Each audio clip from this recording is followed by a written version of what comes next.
নারায়ণগঞ্জ জেলা বিএনপির সংগ্রামী আহ্বায়ক, বাংলাদেশ জাতীয়তাবাদী দল বিএনপি নির্বাহী কমিটির অন্যতম সদস্য অধ্যাপক মামুন মাহমুদ সহ অন্যান্য নেতৃবৃন্দ, আসসালামু আলাইকুম ওয়া রাহমাতুল্লাহ। সংগ্রামী সাথী ও বন্ধুগণ, বক্তব্য রাখবেন আমাদের আজকের অনুষ্ঠানের প্রধান অতিথি। তার বক্তব্য শোনার জন্য আমরা অধীর আগ্রহে অপেক্ষা করছি। তারপরেও দু একটি কথা না বললেই নয়। সংগ্রামী সাথী ও বন্ধুগণ, এদেশের বাংলাদেশী জাতীয়তাবাদ, স্বাধীনতা, সার্বভৌমত্ব, এ রাষ্ট্র কাঠামো মেরামতের জন্য স্বনির্ভর বাংলাদেশ এবং বহুদলীয় গণতন্ত্রের প্রবর্তনের জন্য বাংলাদেশের স্বাধীনতার ঘোষক শহীদ প্রেসিডেন্ট জিয়াউর রহমান সেই 1978 সালে 1 সেপ্টেম্বরে বাংলাদেশ জাতীয়তাবাদী দলের সৃষ্টি করেছিলেন। বন্ধুগণ, শহীদ প্রেসিডেন্ট জিয়াউর রহমানের স্বপ্ন ছিল এদেশকে স্বনির্ভর জাতি হিসেবে বিশ্বের দরবারে মাথা উঁচু করে দাঁড়াবার জন্য, এদেশের মানুষ যাতে শান্তিতে শৃঙ্খলায় সুখে জীবনযাপন করতে পারে, সেজন্য এই বাংলাদেশ জাতীয়তাবাদী দল গঠন করেছিল। বাংলাদেশ জাতীয়তাবাদী দল একটি জনদরদী দল, দেশপ্রেমিক দল। কেননা শহীদ প্রেসিডেন্ট জিয়াউর রহমান ছিলেন প্রকৃত দেশপ্রেমিক ছিল বলেই সেই পশ্চিমা শাসক গোষ্ঠীর সেনাবাহিনীর দায়িত্বে থাকার পরও সেই মহান স্বাধীনতার যুদ্ধে ঘোষণা দিয়েছিলেন। বন্ধুগণ, নিজের জীবনকে উৎসর্গ করে সেই স্বাধীনতা সংগ্রামে ঘোষণা দেওয়ার পরে বাংলার আপামর জনসাধারণ স্বাধীনতা যুদ্ধে অংশগ্রহণ করে স্বাধীনতা অর্জন করেছিল।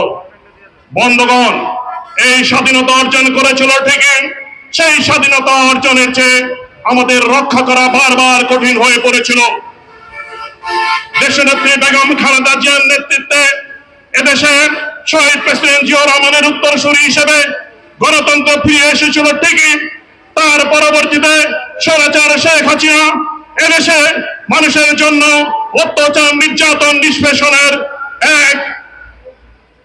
এক মহাপ্রলয়ঙ্কারী দস্যু রানী হিসেবে উপনীত হয়েছিল। বন্ধুগণ, সেই স্বৈরাচারী শেখ হাসিনাকে পতনের মাধ্যমে আজকে আমরা একটি অবস্থানে করছি।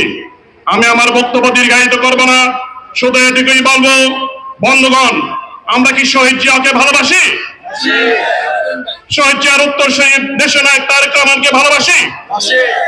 আমি তো দেখতে পাচ্ছি শহীদ জিয়ার প্রতিচ্ছবি এবং তারেক রহমানের প্রতিচ্ছবি হিসেবে অধ্যাপক মামুন মাহমুদকে। অধ্যাপক মামুন মাহমুদকে যদি আমরা ভালোবাসি, শহীদ জিয়াউর রহমান যে 19 দফা কর্মসূচি দিয়েছিল, পরবর্তীতে তারেক রহমান রাষ্ট্র কাঠামো মেরামতের জন্য 31 দফা যে কর্মসূচি দিয়েছে, 31 দফাকে সামনে নিয়ে আমাদের এগিয়ে যেতে হবে। আমাদের মানুষকে ভালোবাসতে হবে। আগামী কিভাবে ধানের শীষকে আমরা জয়যুক্ত করতে পারি এবং ধানের শীষের জন্য ভোট চেতে পারি, সেজন্য আমাদের যে ভুল ত্রুটিগুলি আছে সেজন্য আমাদের সংশোধন করতে হবে। সংগ্রামের সাথীগণ, আমি একটা কথা বলতে চাই। আজকে দেশনায়ক তারেক রহমান তার বিচক্ষণ টিমের মাধ্যমে খোঁজ খবর নিচ্ছে কে কি করছে। তারপরে বলতে হয়, আমাদের অধ্যাপক মামুন মাহমুদ কখনো ভূমিদস্যুতার শিকার আছে? ভূমিদস্যুতার মধ্যে ছিল?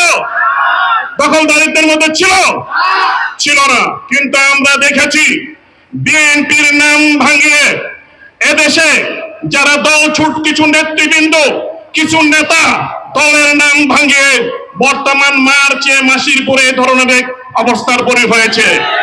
সংগ্রামীদের থেকে আমাদের সাবধান হতে হবে।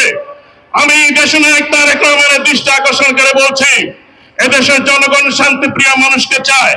শহীদ প্রেসিডেন্ট জিয়াউর রহমানকে যেমন ভালোবেসেছিল শান্তির অগ্রদূত হিসাবে, তাই এই নারায়ণগঞ্জের মানুষ অধ্যাপক মামুন মাহমুদকে শান্তিপ্রিয় মানুষ হিসাবে ভালোবাসে। এই নারায়ণগঞ্জের মানুষ কোন ভূমিদস্যুকে এই আসনে কিংবা 4-5 আসনে দেখতে চায় না। এই আসনে কোন মানুষকে কাউকে দেখতে চায় না। তাই আমি দেশনায়ক তারেক রহমানের দৃষ্টি আকর্ষণ করে বলবো, আপনি তো দৃষ্টি রাখছেন, আরো দৃষ্টি রাখুন এই এলাকায় কারা ভূমিদস্যুতার সাথে জড়িত, কারা লুটপাটের সাথে জড়িত, দলের নাম ভাঙিয়ে দলের বদনাম করতে জড়িত, তাদের চিহ্নিত করে নিন এবং অধ্যাপক মামুন মাহমুদের মতো সৎ, নির্ভীক এবং শান্তিপ্রিয় মানুষ যাকে ভালোবাসে তাকে বেছে নেবেন এই নারায়ণগঞ্জ 4 অথবা 5-এর জন্য। এটা আমার কথা নয়, এদেশের নারায়ণগঞ্জের 4 এবং 5 আসনের সর্বশ্রেণীর মানুষের কথা। তাই আমি বক্তব্য দীর্ঘায়িত না করে সকলকে সুস্বাস্থ্য ও দীর্ঘায়ু কামনা করে বিএনপির প্রতিষ্ঠা বার্ষিকীর শুভেচ্ছা অভিনন্দন জানিয়ে অধ্যাপক মামুন মাহমুদের পক্ষ থেকে সকলকে শুভেচ্ছা, আবারও শুভেচ্ছা, অভিনন্দন ও দীর্ঘায়ু কামনা করে আমি আমার বক্তব্য শেষ করছি। খুদা হাফেজ। বাংলাদেশ জিন্দাবাদ, বাংলাদেশ জাতীয়তাবাদী দল জিন্দাবাদ, শহীদ জিয়া অমর হোক।